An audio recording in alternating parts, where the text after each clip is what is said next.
You know, in the process of making comic books, I get tired sometimes. It's like 2:30 in the morning, and I'm losing track of what page number I'm on, how far along I am in the process, which pages need to be inked or colored. And it's happened to me more than once where I've accidentally overwritten a previous file and had to go back and redo several hours worth of work because I forgot I was on page 26 and not page 25. So 25 has to get redone. And it's really, really frustrating. And I'm not a technical person. I can't keep track of files. And what I need to be is grounded in something that's a little bit more about the real world and a real tangible thing. So borrowing from bowling, if you ever gone bowling, you bowl a strike, you put an X in the box. If you get them all, but it took 2 tries, then it's a what's that called? A spare. Yeah, it's a slash in the little box up above before you put your number down. Borrowing from that idea, I've made these handy little cards. I'll show it to you really quick.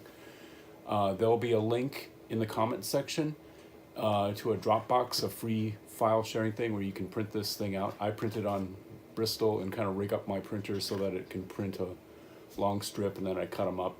You can do it any which way you want. But what they're based on is essentially a square with a number below it. In this case, let's just pick the number 6, okay? Page 6, all right?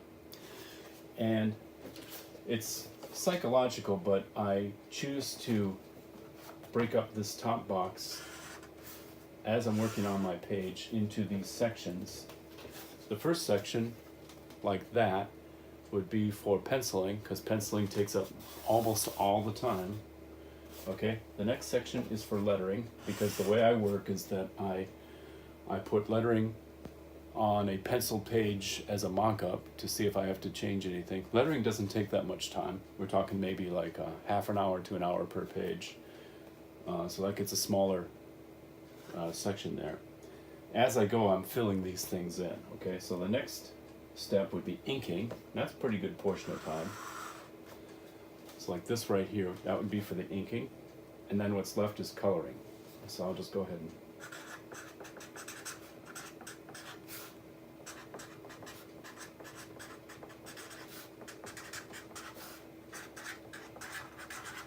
okay.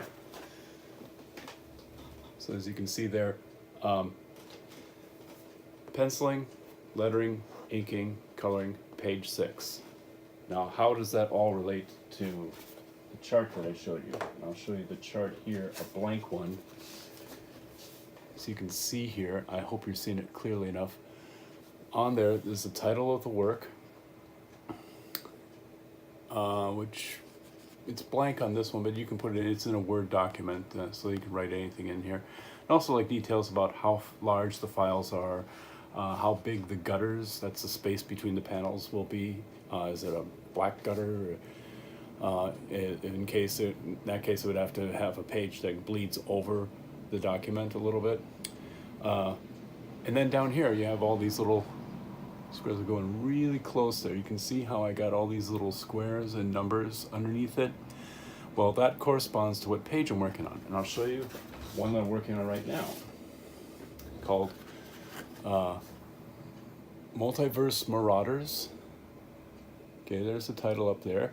And there's a key at the top that is a handy reference of what means what as far as what I'm filling in. And I'm literally going in and filling in either with a pencil or ink pen how far I am. And then I pin this thing to my bulletin board. So when I'm working on a file at 2:30 in the morning, I'm really tired and I'm finished with the page, I can glance up at this thing and see, oh yes, I am obviously doing page 24, because now that has a little blank triangle at the bottom there. I have to fill that in, then that page is done.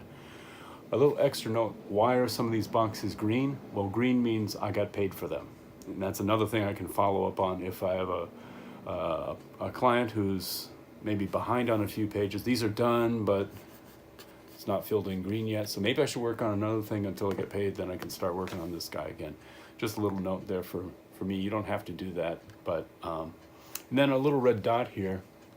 Since these are generic and they just go off to page 30 on every single one, the dot means that's where the actual comic book stops. So rather than customizing each and every one of these for how many pages you have, I got it just simply going off to page 30. And then at the bottom here, I hope you can read that, extra stuff like cover counts as like a page, filler pages, whatnot. And there's a lot of space left at the bottom here for notes, if you have to write down some notes. But this is really a lifesaver for when I don't want to think about what page I'm on and I want to keep track of where I'm going. I have a terrible habit of starting in the middle, so this is what I should have said at the very beginning. The reason why accidentally overwriting pages is a problem for me is because I tend to work with a comic book and improve upon it page by page, and when I make a new page, I'm really taking an old page that I've finished and I'm swapping out the images, I'm swapping out text, I'm moving word balloons around, and then that becomes the next page. I'm cloning an old page, and it happens more often than you think, where I lose track and I think, oh, this is a whole new document and now I can save it, and oh no, it really was the old document. I made changes and I forgot to change the name of it because I thought I was on page 24. Really, I was manipulating page 23, which is finished, and oh my god, I don't have a backup.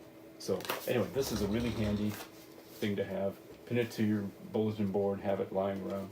And again, I'll have a link to the Dropbox where you can go ahead and just print this thing out and have one for yourself.